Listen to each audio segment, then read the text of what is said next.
Ever feel like you disappear in a room full of talkers? Like you have ideas, but the words just kind of freeze? Look, I've been there too. It's been a while, but the truth is, you don't need to be.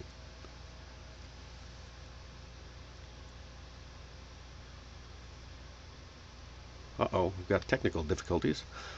Hold on just a moment.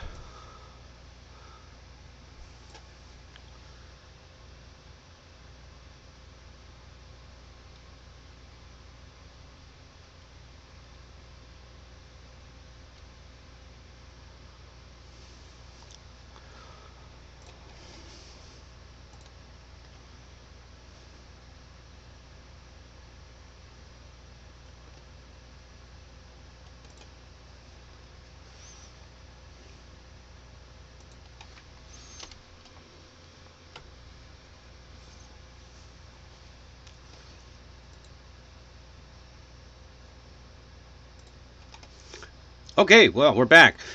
Give me just a second to get resorted out. Okay. Okay. Ah.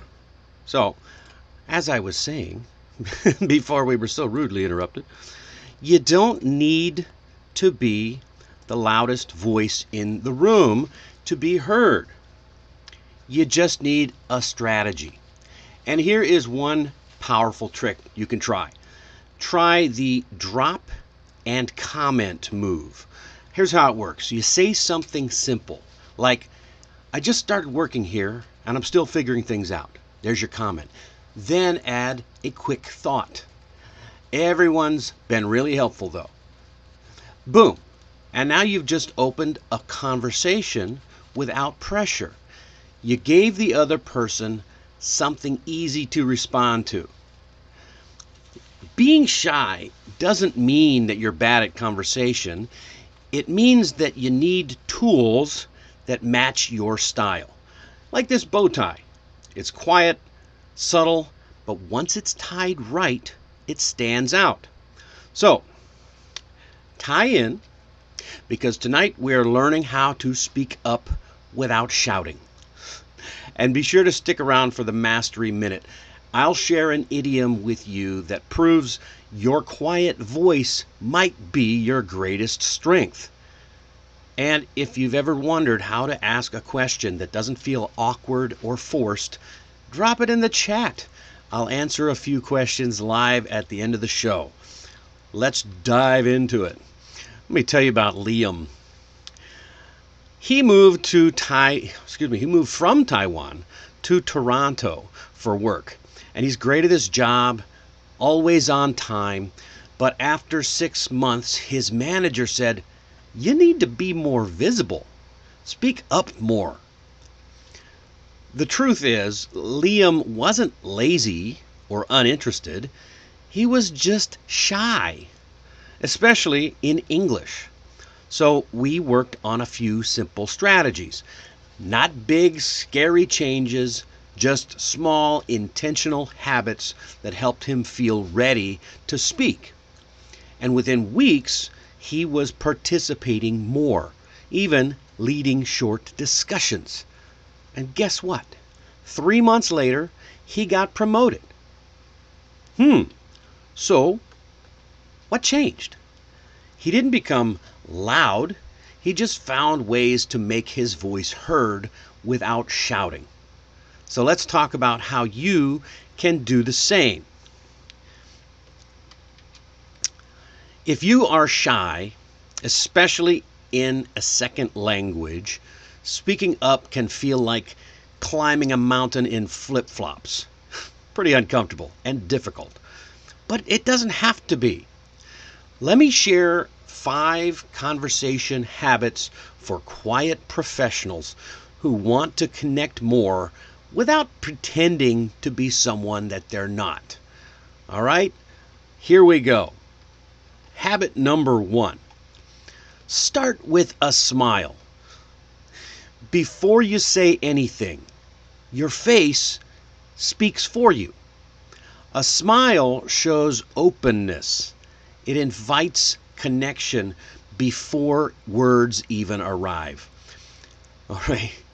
Some shy speakers find that a smile is their best opening line. When I first came to Seoul, came to Korea, I was living in Seoul. I would walk around everywhere I went. I didn't know anyone, but I smiled at everybody. Smile, make eye contact, and eyes light up. People start to open up. So when you walk into a room or a meeting, even an elevator, with a simple smile and a nod, it might feel awkward when you first start, but people will start smiling back. And sometimes you might even start a conversation. People might ask you questions. That's what happened to me in Seoul. That's how I made friends. That tiny gesture, a little smile, can melt the ice, not just break it. It sets the tone even if you don't say much, if anything, at first. So try this. Walk into a meeting or coffee shop, make eye contact, and give a small nod. It might feel awkward at first, but you'll be amazed how quickly it warms the room and sometimes even starts a conversation. Number 2, use simple conversation starters. You don't need perfect grammar or a deep question to start a conversation. You just need to show interest. Sometimes shy speakers find themselves standing quietly at events or gatherings, unsure of how to begin a conversation. You know you need to break the ice and connect with people in order to improve your situation or your career, but you're just not sure how to start. The room hums with small talk, but you feel like you're watching, you feel like you're watching from behind a glass wall. So here's a small move that can change everything. Instead of waiting for the perfect words, try asking about something low pressure, like the food, the temperature in the room, or even a piece of clothing that someone is wearing. One quiet listener at a party or at a conference that I was at asked, "Have you tried the green tea latte here?" And that one simple question opened a 20-minute chat about local cafes and favorite drinks, and that later to language learning challenges. Yeah, it wasn't a brilliant line, but it was real. Moments like that show the power of simple curiosity. You don't need to say something clever. You just need to open the door. So here's a few starters you can use. How's your week been going? How has your week been going? Oh, I noticed your laptop, your sticker, your book. That's cool. What's the story behind that? Or another one, like I said, hey, did you try the coffee here yet? It's a nice, simple opening. Look, it's not about impressing people. It's about inviting conversation. You're not trying to sound smart or perfect with English. Just be real, be present, be curious. And that's what people connect with. Simple, right? Okay. Use the drop comment trick that I already mentioned. Drop a short statement, then add a simple observation or thought. Just like I said before, hey, I just started working here, still figuring things out, but everyone's been helpful. Or you could start with the weather. Oh, this weather reminds me of home. I'm from Busan. It's usually warmer. I'm actually not from Busan. I'm from Texas, and it is usually warmer. So comments like that help you to break the ice. It gives people something to respond to. Imagine like throwing a small ball into the conversation and inviting them to toss it back. It works especially well in casual environments like the break room, an elevator, or waiting for a meeting to start. And the beauty is that even if it feels awkward at first, eventually, the more you do it, it feels more natural. You don't need a perfect script here. Just share something honest and then add a comment to invite a response. All right, we got somebody in the comments. Hello there, Manas. All right, number 4, prepare your personal intro in advance. Why? Well, that's the dreaded question for many people who are shy.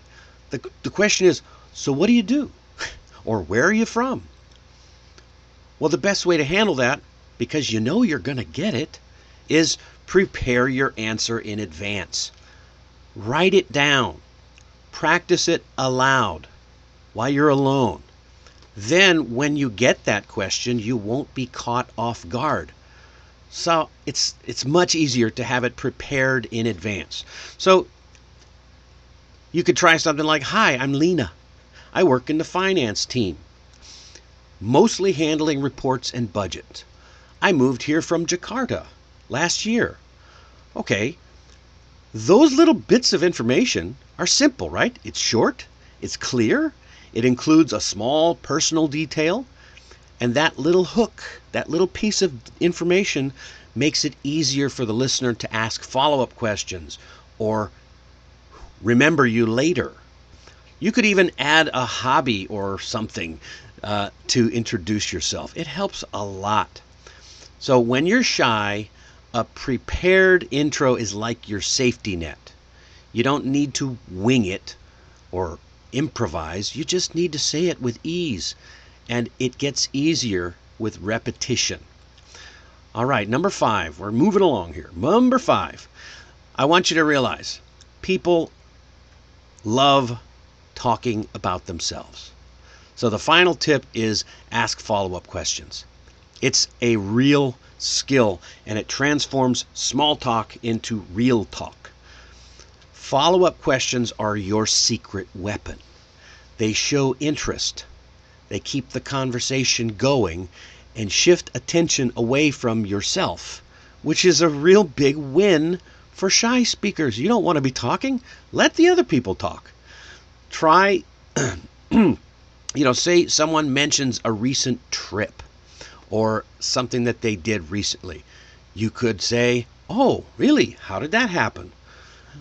Or, "What was your favorite thing that you saw while you were there?"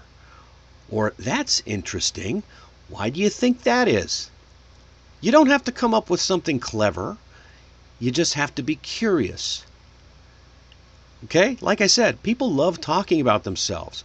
Asking follow-up questions makes you a better conversationalist without having to do most of the talking. Bonus, right? It's a great deal. All right. Look, I want you to know, these are not flashy tricks. They're small, repeatable habits that help you show up with more confidence and connection, even if you're not the loudest voice in the room. All right. So here's what I want you to do, your challenge for the week and for this weekend. Try one of these tips in real life. Maybe it's your personal intro. Maybe it's the drop and comment moment. Then let me know how it went. Drop a comment in the video or drop a question in the chat right now and I'll answer it right after the Mastery Minute. And if you want more tips like these, check out the blog at allaboutenglishmastery.com where you can read the original blog. The link's in the description. Plus, I do daily news articles there as well. So you can get tips, tools for real conversations, presentations, all kinds of professional growth. You can also check out my course to help you master English for busy professionals. It's built for people who are busy, just like you. And trust me, you're going to want to check this one out. All right, guess what? You never want to miss the Mastery Minute. Never want to miss it. And today's idiom is very interesting. Have you ever met anyone who doesn't say much, but when they do speak, everyone listens? That's the idea behind tonight's idiom. Still waters run deep. And they do. They run deep.